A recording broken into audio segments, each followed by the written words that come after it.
Hello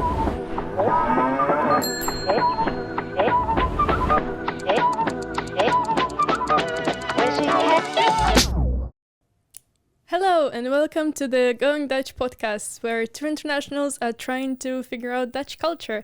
I'm Luba. And I'm Salome, and today we're joined by our special friend, Luca.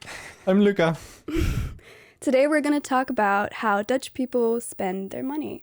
Yeah, but first of all, Luca, tell us a little bit about yourself. Well, I'm Luca. I am 22 years old, and I'm a product design student at Minerva, third year now. And next to that, I have a woodworking business and work for the DMR. Nice. Amazing. Yeah. Okay, then let's kick this off with the first question. Woo! Yeah. Luca, would you say you're an overspender?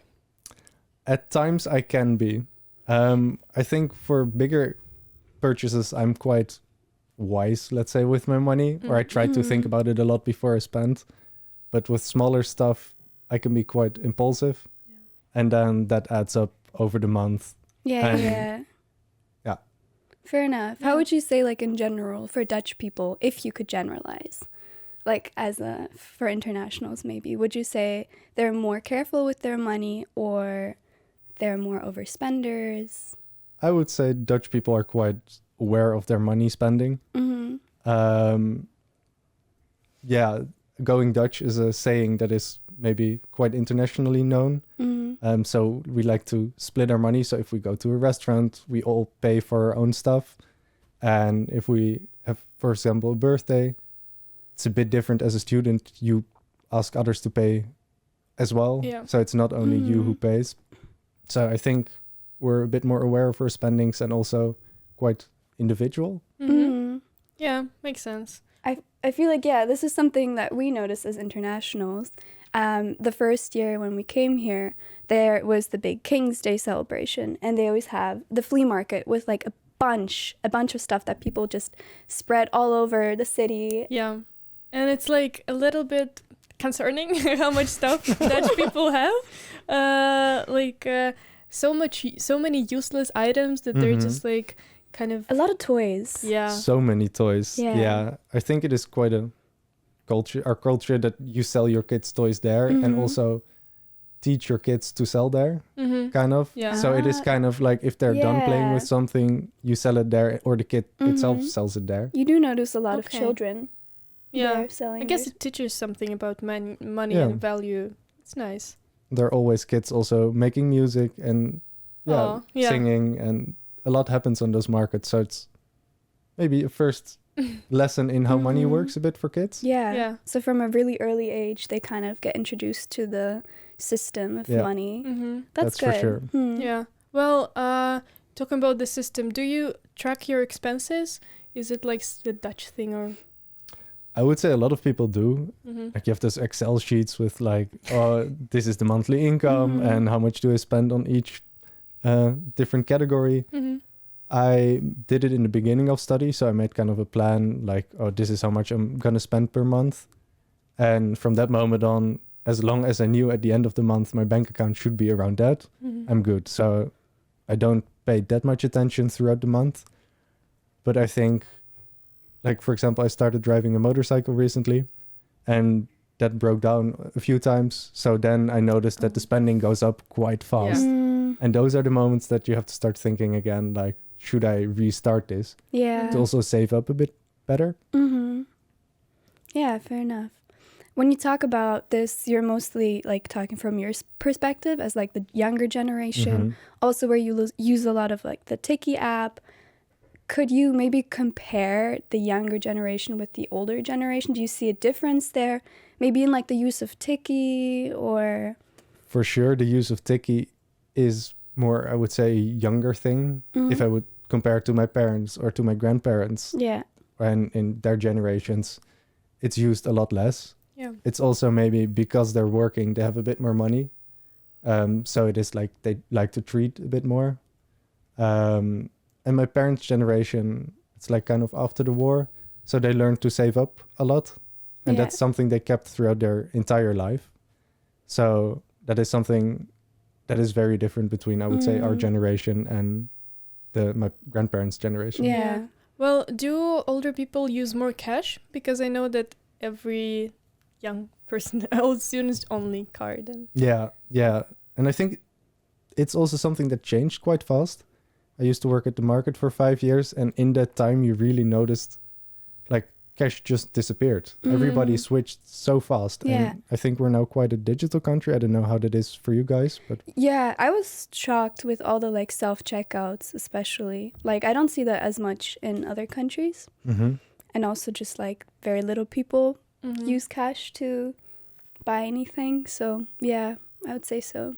yeah. no, for sure. I can also see just there is a big increase of self-checkout and just everyone paying with their phones. So much I mean, easier. it's nice, but it's also, it makes everything a little bit less personal, which is kind of sad. Yeah. Yeah. That's true. I do kind of miss it. Like Yeah. just the little interactions you have throughout the day. They're not like deep conversations, but I think it's nice to have some connection to the people around you, and that Yeah. disappears with using phones more Yeah. to pay, and it's just a bit more practical, faster. You know what I love? I love those laundromats where you need to use cash because there is no card. And it's like I'm playing with the vending machine all over again. Just like click, click, click. Aw, So much fun. Talking about like Dutch spending habits, would you say that you base your kind of like grocery shopping around discounts? Because this is something that I just have in my head for Dutch people. Like if I go to the store with anyone, a Dutch person, they'll see any discount and they jump at it. So would you say? It is, I think, quite a Dutch thing. Like, I think it already started a few generations back. It's like we get trained to look for discounts. It's kind of this thing every shop you also have at the entrance, like this booklets, like, oh, this week this is in discount. Yeah. So you kind of plan around that. And for like bread, for example, you don't really buy in bulk. But if it's like soap, for example, Yeah. if it's 5 plus 5, then you'll take them. yeah. Well, but do this kind of discounts even make sense? Like 5 plus 5, it seems crazy to me. I don't know personally. For me as well. It is a little crazy. It is kind of what I'm used to. It feels nice. Kind of like, oh, I'm getting 5 things for free. But then if you compare it to other countries, in the end we pay the same. And if it's not on discount, we pay more. Practically, yeah. Okay. So in a way we're being outplayed. But it still feels good. It feels good. Yeah. Then it makes you happier. Yes. Okay. Would you like, sorry, when you have these kind of like discounted items, do you have like a specific shelf or something at home for them? Because you'd have so much stuff. Like, where does it go? I think I would say almost every Dutch house has like this cabinet, and it's filled with, like I said, so many bottles of soap and Yeah. so much like stuff you can store for longer. Yeah, Okay. that's definitely a common thing. And how is Like, that is in it- other countries? Yeah, I think like backstock. I wouldn't say. Yeah, for me, it's always like my grandma has this kind of. Yeah. That's more the older Yeah, generation then. Yeah. Just cabinet filled with so much laundry detergent and soap and toothpaste. Like for if she's preparing for like zombie apocalypse or something, but not so much for I think, Every for day. everyone. Yeah, Yeah. but okay, then now I know that it does make sense because I never use those discounts. Maybe I will start after this. Diving into the more student aspects, would you say that the government gives you financial support as a Dutch person specifically, and what kind of support do you get? You have a few. It's a system with a few different like categories. If you study, you get like basisinkomen. That's what we call it in Dutch.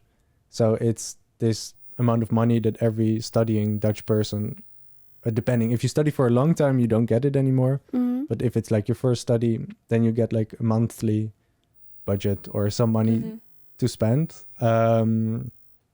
There has been a generation before me, I think from 2015 till 2023 or 2021. So quite recent, Yeah. where they removed that system. And then it was Okay. everybody had to take out loans. Oh. That didn't really work. So now they changed it back to like the first little chunk of money that you just get. And if you finish your study, it's a gift. But yeah. if you stop your study halfway, let's say, Yeah. then it becomes like a loan. So then you have to Yeah. pay it back. No, that makes sense. Yeah, and does it work the same with like rent substitutes and stuff? Rent, yeah, it's because that only is if you have like live in your own house. Okay. Most people live with roommates. Mm-hmm. So then it's like you share the front door, let's Mhm. say, and then you don't get money for that. Okay. It is, if your parents have a lower income, you get more money added on top of the money everybody gets. So it is, I think there's also a system in place for if it's a bit harder financially to be able to study, Yeah. that it's still possible. Mm-hmm. Nice. That's Yeah. good. Yeah. And also, like transportation is a Mhm. big thing here. Would you say, as a Dutch person, you can get around easier because you do have some support as well, right? Yeah. We, as Dutch people, I'm not sure how that is if you get here as an international, but we get like an OV card. Mhm. It's the card you use to travel. And you can choose, do you want to travel for free during the weekend or Yeah. during the week? So if you That's want, a steal. yeah, If My only. God. Yeah. Yeah. which public transport here is expensive. Yeah. Yeah. That is for sure true. So it is really nice that it gives you the opportunity to travel. Also, if your parents live in the other side of the country, Mm. then it's really nice to be able to go there in the weekends Yeah. and True. see your parents. So then you choose the weekend, Yeah. Mhm. and I have the week. Do Yeah. you use it often, or I should use it more. okay, I think take advantage? Yeah. of that. I've gone to a few concerts in Amsterdam and other cities, and then you realize, oh, it's so easy. You can just go on for Aw, free, and It's crazy. then you Yeah, get there in like I wish. 2 hours. And it's really, really nice because then the food is different, the culture is slightly different. But Sorry. you, Yeah, Yeah, like I'm 2 sure. hours. I mean, it's like 3 hours or 2.5 by train to so Amsterdam. Amsterdam, it's, Yeah. I would say, more towards the 3 hour. Yeah. But it's, sometimes you can go faster, but then a train gets cancelled Mhm. and there's always something happening on the road. Yeah. Of course. Yeah, that's better than the Deutsche Bahn, as far as I know. Oh yeah, but, that's for sure. Yeah. um, That's a tricky one. still Yes, Salome. Yeah. a lot happens. Yeah. And Okay. as internationals, you don't get any travel. Not really. Not exactly. You have to pay like a monthly fee Yeah. if you want Mhm. the OV chip card. And then you get like discounted prices for, again, like the weekends or the week. So in that way, you get some support, but you still have to pay. Yeah, it's like more of a subscription. Yeah. It's a subscription. Yeah. Yeah. I've heard from a few people, but I don't know if that's true, that if you work a certain amount of hours that you could get it as with well. like, is that Duo or am I confusing that? I don't know. I've tried. I applied for anything I could. that I found online. Mhm. I am not eligible for any of those. Yeah, you need like a Yeah. certain amount of Mhm. working hours Yeah. to get Yeah. more benefits, which also makes sense, but well, good for you. Yeah. Good for you. Yeah. Yeah. Well, you also mentioned that you have your own business. Yeah. And do you feel like it's easy to start a business here as like a young person? The starting is really easy. Like you apply online and then you have to sign a few documents, and then in a way you're a business owner. So Wow. the starting, That's cool. Yeah. We should start a slime business. Slime? Yeah, I don't know. Seems easy. I think it's not trendy anymore. Sorry. Late on the Yeah. trend. so it is very doable to start a business. Mm. I think afterwards you have a bit the harder, like you have to pay your taxes, and Yeah. there's a certain system to that. And it is really nice if you have a few people in your surroundings that know a bit about that, so they can help you out, get started, Yeah. because it can be a bit complicated. There's more and more information online, Mhm. and there's a lot of programs where you put in all the information and they calculate it for you. Yeah. So there is a lot possible, but I'm very happy my mom also had some knowledge about it, because she Nice. definitely helped me out a bit. Yeah. You know, that's what also popped into my head. Was there like any education maybe in school, or was it more from your parents with like money and like how to handle money and like taxes? I don't know. There should be, in my opinion, more education on it. Mm. I think depending on what classes you choose during high school, Yeah. you get a bit more information about it. But I Mhm. chose more the mathematical classes, more science-based classes. Yeah. So then you don't get that much information about it. So Mhm. you're a bit on your own in that. But there is so much information online. So yeah. Okay, I would so say now it's our easy. generation can find Yeah. it quite easy. Yeah, Nice. nice. Okay, we're going to move on to the next segment, the rapid fire questions. So you can answer them one word or a little bit longer, depending on what you want. Yeah. So let's start. Staying in or going out? Going out. Okay, your favorite place in Groningen? Noorderplantsoen. Oh, I loved it. Good place. Yeah, it's so good. How much do you spend a week? I spend around 1,000 a month, including rent. Okay. Mhm. My rent at the moment is 350 euros. It's pretty It's good. very good. It is. For Groningen. Very good. Yeah. So in total, around 250 a week, I would say. Nice. Okay. Yeah, that's not so bad. No. Your go-to karaoke song? I don't do karaoke. Oh, never. You're not I'm not that. a singer. You're not that drunk Dutch guy who sings loud No. songs. Then your answer is no karaoke song? No karaoke song. Okay. Maybe a few Dutch songs, but I only know them when I'm drunk. Okay, fair. Okay, so you are that guy. Noted. Only when he drinks.